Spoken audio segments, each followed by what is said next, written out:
Welcome back दोस्तों, कैसे हैं आप सब। आज की कहानी की शुरुआत में मिसू को देखते हैं और उसके साथ ओपी और उसकी मॉम को भी देखते हैं, जहां पर मिशू वेडिंग ड्रेस में थी पर उसको बंदी बनाकर वहां पर रखा गया था। मिशू उन दोनों से कहती है कि मुझे ये शादी नहीं करनी है, मैं तुम्हारी जगह पर जाकर शादी उस इंसान से नहीं करने वाली हूँ।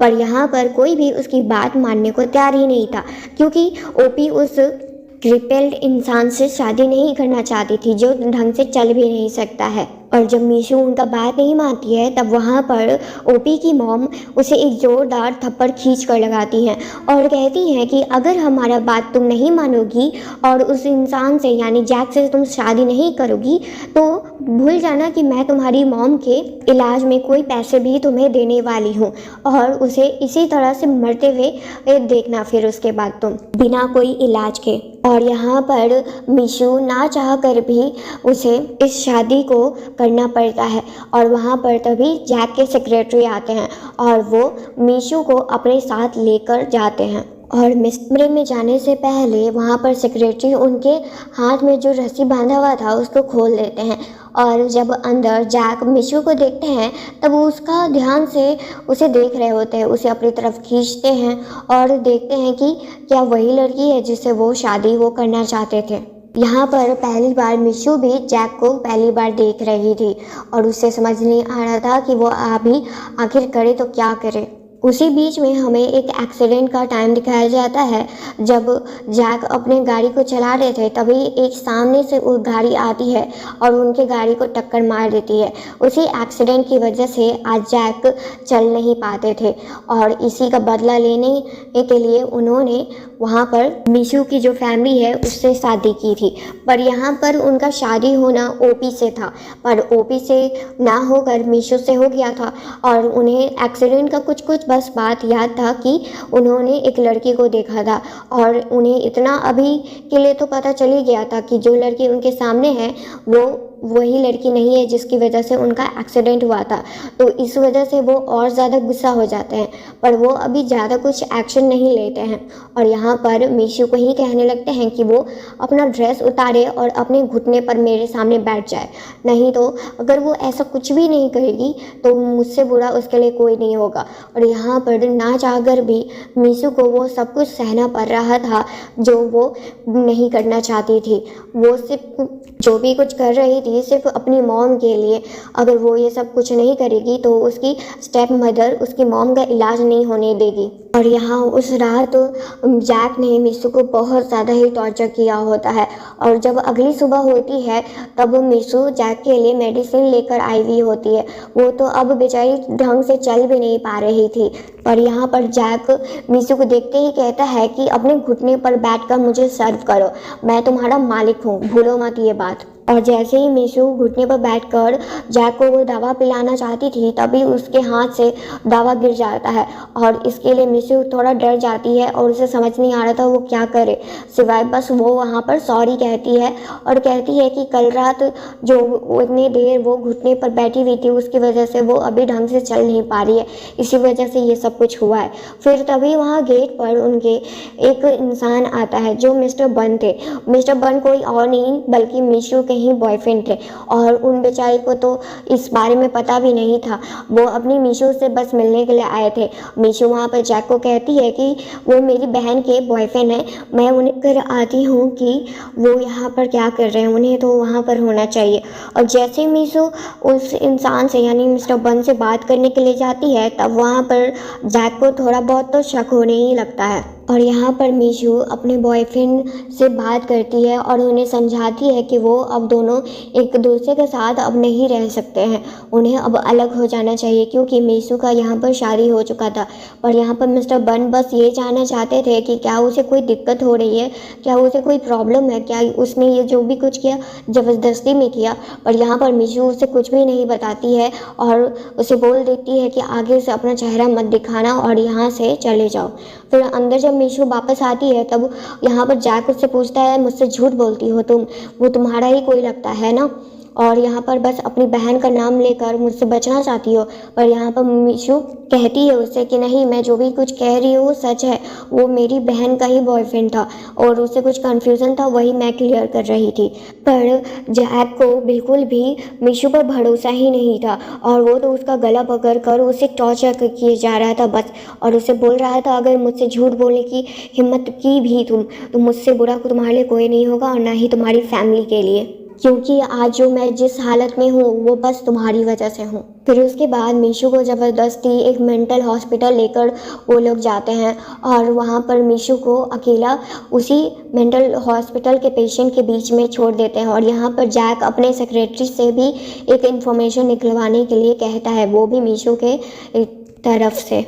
और यहाँ पर मीशू बहुत ज़्यादा ही डर चुकी थी उन पेशेंट्स के बीच में आकर, और ये सब कुछ जैक देख रहा था और उसे बहुत ही ज़्यादा अच्छा लग रहा था। फिर उसके बाद उन सभी को हटवा कर मीशू से कहता है कि कैसा लगा अभी जो जैसा तुमने फील किया होगा, मेरे ख्याल से तो बहुत ही अच्छा एक्सपीरियंस था। फिर उसके बाद उसे वहाँ से लेकर चले जाते हैं सेक्रेटरी, और अब उसी रात को देखते हैं जहाँ पर मीशू थोड़ा डरी डरी सी थी और वहाँ पर जैक का बात भी वो अच्छे से नहीं मान रही थी। और इसी को देखकर जैक को लगता है कि मीशू उसका इंसल्ट कर रही है और वो मीशू को अपनी तरफ खींचकर उसके साथ ज़बरदस्ती वो नाइट स्पेंड करने की कोशिश कर रहा था, जबकि मीशू अपने आप को बचाने की भी कोशिश कर रही थी, पर उसका कोई फ़ायदा नहीं होता है वहाँ पर मीशू को। और वो बस मीशू अपने मन में यही चीज़ कहती है कि जैक, मैं तुमसे बहुत नफ़रत करती हूँ, बहुत, मैं तुम्हें इसके लिए कभी भी माफ़ नहीं करने वाली हूँ। और अब अगली सुबह देखते हैं जहाँ पर मीशू को ऐसा देखकर लग रहा था कि वो तो अपने होश में ही नहीं है, जबकि उसकी आंखें भी खुली हुई थी, पर फिर भी वहाँ पर मिस्टर जैक आते हैं और वो मीशू से कहते हैं कि चुपचाप वो दवा पी लेना, मैं नहीं चाहता कि तुम मेरे बच्चे की माँ बनो। और उसके जाने के बाद, यानी मिस्टर जैक के जाने के बाद, मीशू भी कहती है मुझे भी कोई शौक नहीं है। और तभी पास हॉस्पिटल से उनकी मॉम का कॉल आता है और वो कह रही होती है कि तुम बहुत टाइम से मुझसे मिलने नहीं आई हो। और ये सुनकर मीशू को भी लगता है कि हाँ, वो मॉम को तो अभी तक उसके साथ जो भी कुछ हुआ उसके बारे में कुछ बताया ही नहीं है।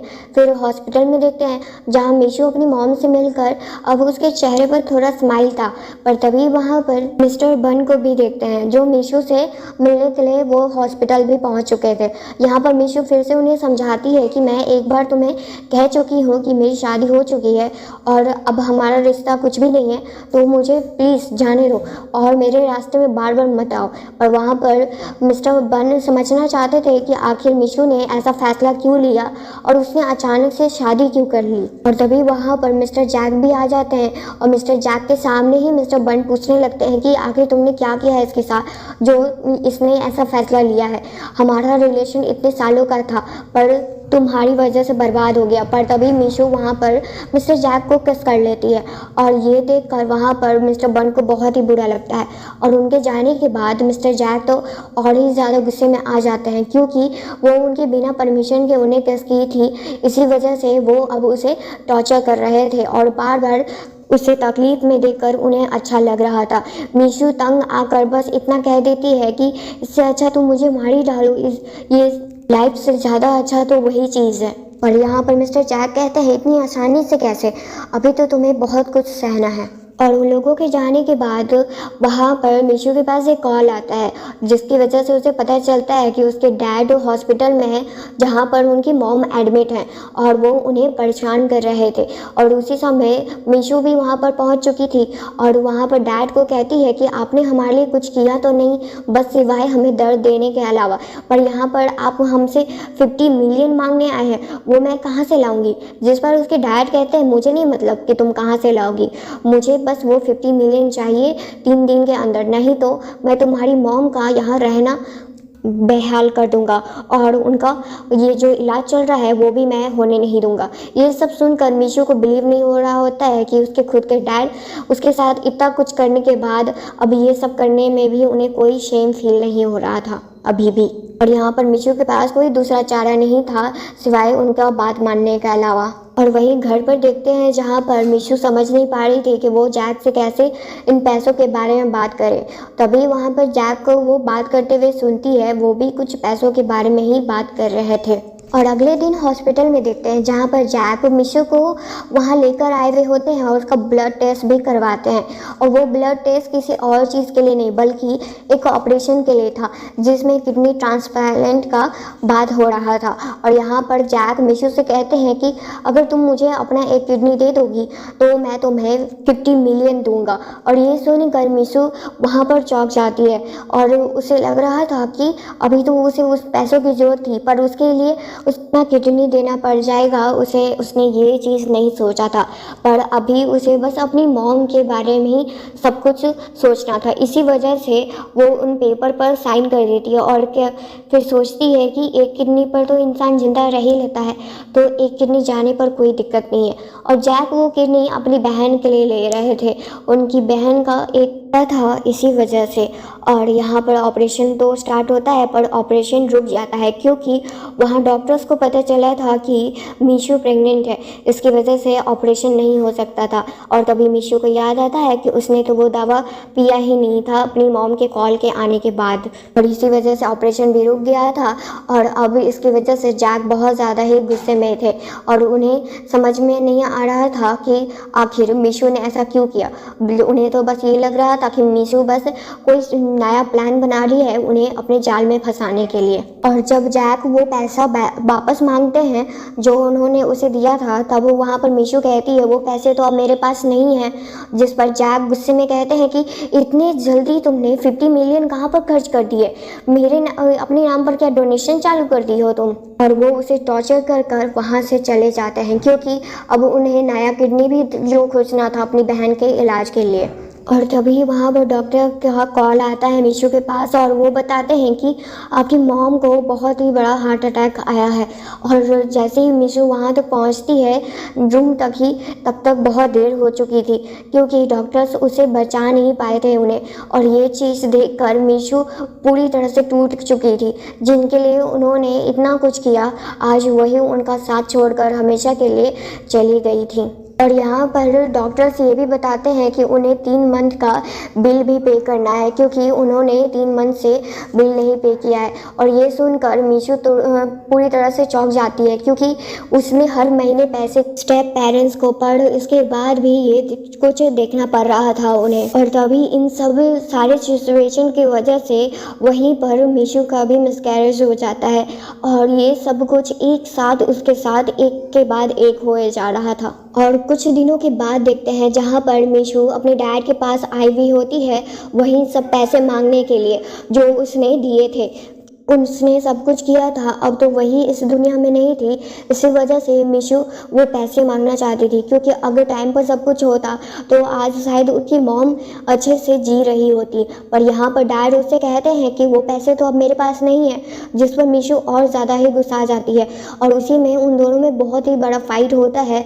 और तभी वहाँ पर मिस्टर जैक भी आ जाते हैं और जैक को देखते ही वहाँ पर डैड से मीशू कहती है कि अब मैं इसे सब कुछ सच बता दूंगी कि मैं ओपी नहीं हूँ, क्योंकि उतने टाइम से जैक तो बस मीशू को ओपी ही समझ रहे थे। और ये सब कुछ मीशू कर भी दिखाती है। और जैक को जब ये सब पता चलता है तब उन्हें बहुत गुस्सा आ रहा था मीशू के डैड पर और वो उन्हें धमकी देते हैं कि मुझसे धोखाधड़ी करने का नतीजा क्या होता है वो जल्दी तुम्हारी कंपनी के रूप में तुम्हें देखने को मिलेगा। और वहाँ से मीशू के साथ वो चले जाते हैं जैक यानी। और यहाँ पर डैड अब कुछ भी नहीं कर सकते थे सिवाय अपनी कंपनी का डाउनफॉल देखने के अलावा। और वहीं अब घर पर देखते हैं जहाँ पर मीशू कहती है जैक से कि अब तो तुम्हें सब कुछ पता चल ही गया है कि मैं असली ओपी नहीं हूँ, मैं मीशू हूँ, तो अब मुझे डिवोर्स फाइल करना है। जिस पर जैक कहते हैं कि तुम्हें इतना जल्दी है दूसरा आदमी ढूंढने का, जिस पर मीशू कहती है मेरा और तुम्हारा कोई नाता ही नहीं था शुरुआत से, ये शादी भी बस धोखे की ही थी, तो मुझे इसे कंटिन्यू करने में कोई शौक नहीं है। पर वहाँ पर जैक कहते हैं कि मुझे नहीं मतलब कि तुम ओपी हो या मीशू, मुझे मेरे पैसे चाहिए जो तुमने लिए थे, और जब तक वो पैसे नहीं मुझे मिलते हैं तब तक भूल जाओ कि मैं डिवोर्स फाइल पर सिग्नेचर अपना करने वाला हूँ। और तब तक के लिए तुम्हें मेरा सेवा करना पड़ेगा, जो भी मैं कहता हूँ सब कुछ पूरा करना पड़ेगा मेरे लिए। और यहाँ पर मीशू किडनी का भी बात करती है जो उसकी बहन को चाहिए था क्योंकि अब तो वो प्रेग्नेंट नहीं थी। तो यहाँ पर जैक कहते हैं कि इसकी कोई ज़रूरत नहीं है क्योंकि नया किडनी ढूंढ लिया गया है और उसका ऑपरेशन भी सक्सेसफुल हो चुका है, तो अब तुम अपना देखो। और अब अगले दिन देखते हैं जहाँ पर मीशू अपनी मॉम के ग्रेवयार्ड के पास आई हुई होती है और उनसे बात करने के लिए, पर तभी वहाँ पर ओपी भी आती है जो उसके साथ आते ही बदतमीज़ी करने लगती है और कहती है कि तुम्हारी मॉम के साथ तो यही होना चाहिए था, आखिर उनकी लाइफ ही क्या थी। और वहाँ पर उन दोनों का तमाशा ये जैक भी देख रहे थे और जब ओपी कहने लगती है उसके हस्बैंड के बारे में कि वो इंसान जो ढंग से चल भी नहीं सकता है, तुम्हारी लाइफ तो उसके साथ और ही ज़्यादा बर्बाद होगी, वैसे भी बर्बाद थी और अभी भी बर्बाद ही होगी। पर यहाँ पर मीशू कहती है कि जैक का जो पैर का हाल है वो बस अभी के लिए है, आगे चलकर अब उनका इलाज हुआ तो वो चलने भी लगेंगे, मुझे पूरा भरोसा है। और ये सुनकर वहाँ पर जैक को पहली बार किसी ने उसके लिए ऐसा कहा था तो उन्हें अच्छा लगता है। और जब उन दोनों में फ़ाइट ज़्यादा ही होने लगता है तभी वहाँ पर जैक आते हैं सामने और कहते हैं कि ओपी, जो तुमने मेरे साथ किया है ना, और मेरा हाल जो है आज तुम्हारी वजह से, एक दिन ऐसा भी आएगा कि ये हाल मैं तुम्हारा भी कर दूँगा। तब ये बात सुनकर वहाँ पर ओपी तो डर जाती है, पर वहाँ से जैक और मीशू चले जाते हैं अभी के लिए। पर इसकी वजह से वहाँ ओपी को बहुत ही ज़्यादा इंसल्टेड फील हो रहा था और उसके मन में बस बदले लेने का भूत सवार था। अब वहीं अब घर पर देखते हैं उसी रात को जहाँ पर जैक चलने का कोशिश शायद करने वाले थे, तभी वहाँ पर मीशू आ जाती है और मीशू को देखकर वो पूछते हैं कि क्या तुम्हें सही में लगता है कि मैं वापस से चलने फिरने लगूंगा, जिस पर मीशू कहती है कि हाँ, मुझे पूरा भरोसा है। तब वहाँ पर जैक को थोड़ा शक होता है और वो सवाल पूछ भी लेते हैं कि तुम मुझे पसंद करती हो, जिस पर मीशू कहती है नहीं, ऐसा कोई बात नहीं है, मैं बस इंसानियत के नाते तुम्हें ये बात कह रही थी। फिर उसके बाद मीशू उनकी मदद भी करती है नाइट ड्रेस बदलने में और अभी से ही शायद जैक मीशू के लिए थोड़ा अलग सा फील करने लगे थे। फिर उसके बाद अगली सुबह जैक और मीशू हॉस्पिटल जाते हैं जहाँ पर जैक अपने आगे के इलाज के लिए शुरुआत करना शुरू कर दिए थे और वहाँ पर डॉक्टर बताते हैं कि इनको ठीक होने में टाइम तो लगेगा, पर पूरी पॉसिबिलिटी है कि ये ठीक हो जाएंगे और वापस से चलने फिरने लगेंगे, बस इनका इलाज होना शुरू हो जाना चाहिए था अभी से। और ये सुनकर मीशू को बहुत अच्छा लगता है कि जैक फिर से चलने फिरने लगेंगे और वहाँ पर जैक को भी भरोसा नहीं हो रहा था क्योंकि ऑपरेशन के बाद जैक का उम्मीद ही टूट गया था कि वो फिर कभी चल पाएंगे, इसलिए उन्होंने हॉस्पिटल भी जाना छोड़ दिया था। पर जब आज उन्हें ये बात पता चली थी और खुद से वो प्रैक्टिस कर रहे थे चलने की, तब उन्हें अच्छा भी लगता है। दर्द तो हो रहा था उन्हें चलने में, पर वहाँ पर मीशू जो थी जो उनका हौसला बनाई हुई थी और उनकी वजह से वो अच्छे से चल फिर भी ने की कोशिश भी कर रहे थे, पर अभी थोड़ा मुश्किल था। और उसी बीच में वो मीशू पर भी गिर जाते हैं जहाँ पर उन दोनों को ही चोट लगता है। डॉक्टर उन दोनों को ही देखते हैं और वहाँ पर मीशू के लिए जो भी नफरत था उनके मन में वो धीरे धीरे शायद कम हो रहा था और यहाँ पर जैक मीशू को थैंक यू भी कहते हैं। और ये सुनकर वहाँ पर मीशू कहती है अगर तुम्हें इतना ही ज़्यादा ग्रेटफुल फील हो रहा है मेरी तरफ से तो क्या तुम मुझे 10 मिलियन का छूट दे सकते हो, जो 50 मिलियन था, जिस पर जैक हाँ कर देते हैं क्योंकि उनके मन में ये था कि ये तो 40 मिलियन भी इकट्ठा नहीं कर पाएगी तो वो हमेशा उसके साथ ही रहेगी, इसी वजह से वो मान जाते हैं इस बात के लिए। और अब घर पर देखते हैं जहाँ पर जैक अपने ऑफिस का काम कर रहे थे और तभी मीशू के पास उसके क्लास से कॉल आया होता है और वो भी क्लास रीयूनियन के लिए, जिस पर मीशू कहती है कि नहीं नहीं मुझे नहीं जाना है, पर जैक उसे जाने के लिए इंसिस्ट करते हैं और कहते हैं कि जाने तो दे ही रहा हूँ पर इसका ये मतलब नहीं है कि तुम मेरे पीठ पीछे कुछ गलत काम करोगी, जिस पर मीशू कहती है मैं ऐसा कुछ भी नहीं करने वाली हूँ। और अगले दिन देखते हैं जहाँ पर जब मीशू जा रही होती है तभी बन उनके रास्ते में आते हैं और वो बस ये जानना चाहते थे कि आखिर मीशू ने उन्हें इस तरह से धोखा क्यों दिया, क्या उनका कोई दर्द है जिसको वो छुपाने की कोशिश कर रही हैं। पर ये सब कुछ एक साथ में जैक देख लेते हैं और उन्हें लगता है कि मीशू ने उनसे झूठ बोलकर वो अपने एक्स लवर से मिलने के लिए गई हुई थी और इसी वजह से उनके मन में फिर से मीशू के लिए नफरत आने लगता है। और वहीं घर पर आज मीशू को वो फिर से टॉर्चर करने लगते हैं और उससे झूठ कह रहे बोलने पर उन्हें परेशान कर रहे होते हैं और कहते हैं कि मुझसे हिम्मत कैसे हुई तुम्हें झूठ बोलने की, मैंने तुम्हें इतना तो फ्रीडम नहीं दिया है कि तुम मुझे झूठ बोल सकती हो। और उसका ही फ़ोटो उसे दिखाते हैं और जिस पर मीशू उन्हें समझाती है कि जो भी कुछ वो समझ रहे हैं ऐसा कुछ भी नहीं है, वो बस एक साथ रियूनियन पार्टी में गए थे, बस इसके अलावा कुछ भी नहीं था। पर यहाँ पर जैक कहते हैं कि अगर तुमने मुझे धोखा दिया तो मैं तुम्हें कभी भी माफ़ नहीं करूँगा और तुम्हें हमेशा अपनी नौकर बना के रखूँगा।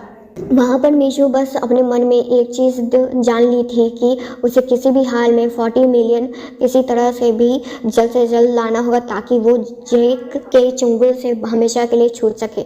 इसी वजह से वो अपने डैड को कॉल करती है, जो उनका कंपनी किसी तरह से अब चल फिर रहा था और बचा खुचा उसमें भी। अब मीशू उनसे कहती है कि अगर मेरा जो ख्वाहिश है वो पूरा नहीं हुआ 40 मिलियन का तो भूल जाना कि तुम्हारा कंपनी अच्छे से मैं चलने दूंगी, क्योंकि इस तरह से नाम तुम्हारा बर्बाद करूंगी ना कि दोबारा तुम कभी भी अपना शक्ल इस इंडस्ट्री में दिखा भी नहीं सकते हो। पर वहाँ पर डैड उससे भीख मांग रहे थे, बोल रहे थे कि मेरे पास अब कोई पैसे नहीं है। और यहाँ पर मीशू उनका अब बात नहीं मानने वाली थी, क्योंकि जिन लोगों ने उसे टॉर्चर किया था अब उन लोगों से वो अपना बदला लेकर रहेगी। और अगले दिन उन्हीं के ऑफिस में देखते हैं, डैड के ऑफिस में, जहाँ पर मीशू वहाँ एक पेपर लेकर आई हुई होती है और उस पेपर पर साइन करने के बाद मीशू को 5 मिलियन अभी के लिए मिल जाएंगे। पर यहाँ पर डैड तो साइन कर देते हैं डर के मारे, पर वहाँ पर तभी ओपी आ जाती है और कहती है डैड से कि आप इसे इतनी आसानी से ये 5 मिलियन दे रहे हैं क्यों आखिर। जिस पर मीशू कहती है कि अपना ये चिट चैट ना अपने डैड के सामने करना, अभी के लिए मुझे जाना है। अपना पैसा लेकर वहाँ से चली जाती है, पैसे वाला पेपर था। वहीं अब घर पर देखते हैं जहाँ पर जैक और मीशू वेट कर रहे थे और जैसे मीशू वहाँ घर पर आती है तब वो उससे पूछते हैं कि आखिर कहाँ पर थी तुम, इतना लेट कैसे हो गया तुम्हें। जिस पर मीशू कहती है कि मुझे कुछ काम था इसी वजह से, और वैसे भी मैं जो भी कुछ करूँ उससे तुम्हें क्या। जिस पर जैक उससे गुस्से में कहते हैं कि अभी मेरे चुंगल से तुम निकली नहीं हो तो उड़ने की ज़्यादा ज़रूरत नहीं है। फिर उसके बाद से मीशू जैक का अच्छे से ख्याल रखना शुरू कर देती है और यहाँ पर जैक फिर भी उस पर भरोसा नहीं कर रहे होते हैं और अपने सेक्रेटरी को कहते हैं कि इस पर नज़र रखने के लिए। जबकि मीशू वहाँ पर जैक के हर एक खुशी, हर एक उसके ट्राई में उसके साथ थी और उसके लिए खुश थी वो, जबकि उसने उसके साथ इतना कुछ किया था फिर भी। और इस चीज़ से जैक को भी थोड़ा अच्छा लग रहा होता है और उसे बुरा भी फील थोड़ा होता है जो भी उसने उसके तकलीफ़ देने की कोशिश की थी उसे। और इसी तरह से कुछ महीने और भी बीत जाते हैं। यहाँ पर मीशू एक आर्ट एग्जीबिशन में आई हुई थी, पर वहाँ पर मुलाकात उसका बन से होता है। बन फिर भी अपना ट्राई करते रहता था ताकि मीशू उसके पास वापस आ जाए, और उसी बीच में ओपी ने उन दोनों का एक साथ फ़ोटो ले लिया होता है और वो उसे तुरंत जैक के फ़ोन में भेज देती है। जिस पर ये सब कुछ देखकर वहाँ पर जैक को बहुत गुस्सा आता है और जब वो उसे कॉल करता है तब उस समय मीशू का फ़ोन बन के पास था और वही उठाता है, जिसकी वजह से और जैक को लगता है कि मीशू से धोखा दे रही है। बल्कि मीशू तो उस समय वॉशरूम गई हुई थी, इसी वजह से उसका पर्स और फ़ोन बन के पास था। फिर उसके बाद दोनों ही अपने अपने रास्ते वापस चले जाते हैं क्योंकि मीशू को कुछ काम था। बन शायद इतना आसानी से मीशू का पीछा नहीं छोड़ने वाला था, वो तो उसका रात में भी पीछा करने लगता है। और जब मीशू उसे छोड़ के चली गई होती है तभी उसकी जगह पर ओपी उसके सामने आती है और वो बस बन को भड़का कर मीशू और जैक के बीच में तनाव खड़ा करना चाहती थी ताकि उन दोनों में और भी ज़्यादा प्रॉब्लम हो और जैक मीशू को और ज़्यादा तकलीफ़ दे। फिर वहाँ पर बन भी उसके बात में आ जाता है कि मीशू अभी बहुत ज़्यादा ही तकलीफ़ में है उस जैक की वजह से और उसकी मदद सिर्फ तुम भी कर सकते हो। और ये सब सुनकर बन बहुत ही ज़्यादा एक्साइटेड हो जाता है मीशू की मदद करने के लिए। और वहीं दूसरी साइड घर पर देखते हैं जहाँ पर जैक का मूड पूरी तरह से ख़राब था और वो वहाँ पर मीशू को टॉर्चर करने लगता है और कहता है कि तुम्हारी इतनी बार बार हिम्मत कैसे हो जाती है मुझे धोखा देने की और मुझसे झूठ बोलने की, कहाँ पर थी आज तुम। और वहाँ पर जब वो फ़ोटोज़ देखती है मीशू तब उसे बिलीव नहीं होता है कि जैक उसके इन फोटोज़ पर भरोसा कर लिया है, जबकि मीशू वहाँ पर कार्ड निकाल कर देती है और कहती है कि मैंने अपने जो भी आर्ट्स थे उस सब को बेचकर 10 मिलियन इकट्ठा कर लिए हैं और वो अभी के लिए तुम ये 10 मिलियन ले लो। और ये सब कुछ देखकर जैक को लग रहा था कि मीशू बस उससे जल्द से जल्द पीछा छुड़वाना चाहती है, जबकि उन सब फ़ोटोज़ को देखकर वहाँ पर मीशू समझाती है कि वो बस बन से आज इत्तेफाक से मिल गई है, वो जानबूझकर ऐसा कुछ भी नहीं की है जिसकी वजह से उसे तकलीफ़ हो। यहाँ पर मीशू के बात पर ज़रा सा भी जैक भरोसा करता ही नहीं है और वो कहता है कि तुम्हें क्या लगा मैं तुम पर कभी भरोसा करने वाला हूँ। बस इतना सुनना ही था कि मीशू को और बुरा लग रहा था कि उसे लग रहा था कि शायद जैक और उसका रिलेशन थोड़ा ठीक हो जाएगा उसके मनी देते देते तक, पर शायद उसका सारा ये गलतफहमी ही था। वहीं अब अगले दिन ऑफिस में देखते हैं जहाँ पर जैक के सेक्रेटरी वो बता देते हैं कि जो भी कुछ मीशू ने उन्हें कल कहा था वो सब कुछ सही था। और यहाँ पर जैक को बुरा लगता है कि जब उन्हें ये बात पता चली तब उन्हें उससे ज़्यादा पहले उन पर भरोसा करना चाहिए था। और ये बन तो उसका पीछा ही नहीं छोड़ता था, जबकि मीशू बार बार उसे समझा कर थक चुकी थी कि वो अब शादीशुदा है, उसका पीछा छोड़ दो, उसके लिए कोई और अच्छी लड़की होगी। पर यहाँ पर बन उसकी बात भी नहीं मान रहा था। और जब मीशू ये सब समझा कर वहाँ से चली जाती है तब वहाँ पर बन कहता है कि मैं तुम्हारा पीछा इतना आसानी से नहीं छोड़ने वाला हूँ और ना ही तुम पर इतना आसानी से गिव अप करने वाला हूँ। वहीं हॉस्पिटल में देखते हैं जहाँ पर अब जैक और अच्छे से चल रहे होते हैं, धीरे धीरे उनके हेल्थ में और भी ज़्यादा सुधार आ रहा था। फिर उसके बाद जैक कल के लिए मीशू को सॉरी कहते हैं और कहते हैं मुझे माफ़ कर दो, मैंने तुम पर जो भी कुछ अत्याचार किया उसके लिए मुझे बहुत ही बुरा लग रहा है। पर यहाँ पर मीशू ज़्यादा रिएक्ट नहीं करती है, उसे पता था कि बस ये कुछ दिन का है, फिर उसके बाद जैक फिर वही हरकत करेगा। और यहाँ पर मीशू एक चीज़ के लिए खुश थी कि जैक अब पूरी तरह से धीरे धीरे बहुत ज़्यादा ही रिकवरी की तरफ जा रहे होते हैं। फिर उसके बाद उसी रात को देखते हैं जहाँ पर मीशू वही कार्ड वापस से जैक को दे देती है जो कार्ड उसने फेंक दिया था। पर यहाँ पर मीशू कहती है कि तुम चिंता मत करो, बाकी का 30 मिलियन भी मैं जल्द से जल्द इकट्ठा कर कर तुम्हें दे दूँगी। पर जैक को उस बात का टेंशन नहीं था कि मीशू कब तक देगी। मीशू का इस बात का उन्हें टेंशन था कि वो अगर इन पैसों को पूरा करने में सक्षम हो गई तब वहाँ पर जैक का कोई भी प्लान काम नहीं करेगा मीशू को अपने साथ रोकने का। और जब एक रात मिस्टर जैक अपने काम को पूरा कर कर बस मीशू के बारे में सोच रहे थे तब वो अपने सेक्रेटरी से कहते हैं कि उन्हें मीशू के वर्क प्लेस पर जाना है जहाँ पर मीशू अपने आर्ट गैलरी को ऑर्गेनाइज करवाती थी। और उसी जगह पर पहुंचकर जब मीशू का जैक वेट कर रहे थे तभी आती और कहती है कि तुम यहाँ पर क्या कर रहे हो इतनी रात में, तुम्हें घर पर रेस्ट करना चाहिए था। जबकि जैक उस पर कहते हैं कि मैं तुम्हारा इंतज़ार कर रहा था और तुम्हारे साथ जाना चाहता था।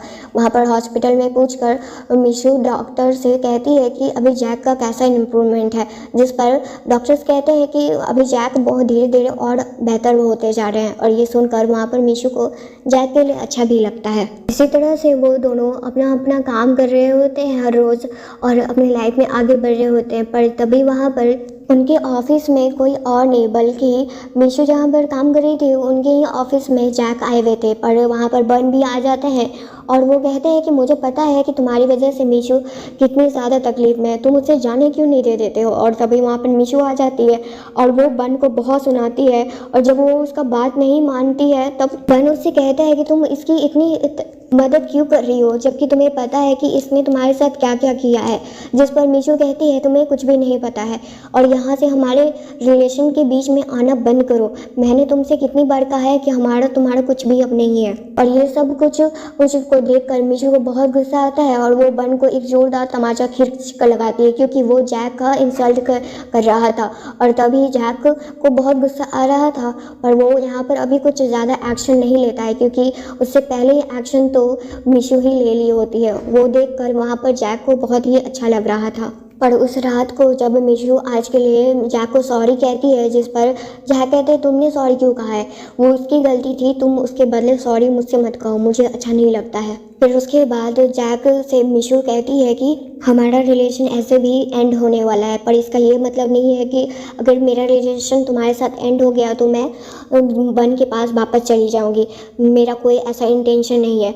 और वैसे भी ये 1 साल होने के बाद हमारा डिवोर्स हो जाएगा, क्योंकि 1 साल के अंदर मैं तुम्हारा 30 मिलियन भी पूरा कर दूंगी धीरे धीरे। पर ये अलग होने वाले बात पर उन दोनों को ही अच्छा नहीं लग रहा था, और इसी तरह से समय बीतते जा रहे थे और बहुत महीने भी बीत चुके थे और दोनों ही अपने अपने काम पर बहुत ज़्यादा बिजी थे। जबकि मिशू डबल काम कर रही थी। वो यहाँ पर जैक के भी ऑफिस में मदद करती थी और अपना काम तो कर ही रही थी।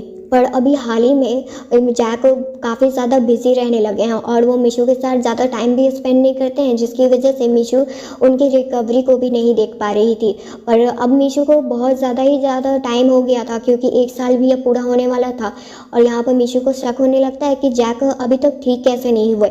उन्हें तो अब चलने फिरने लगना चाहिए था इतना प्रैक्टिस के बाद। पर यहाँ पर जैक बस मिशू से ये बात छुपा रहे थे कि वो अब पूरी तरह से ठीक हो चुके हैं।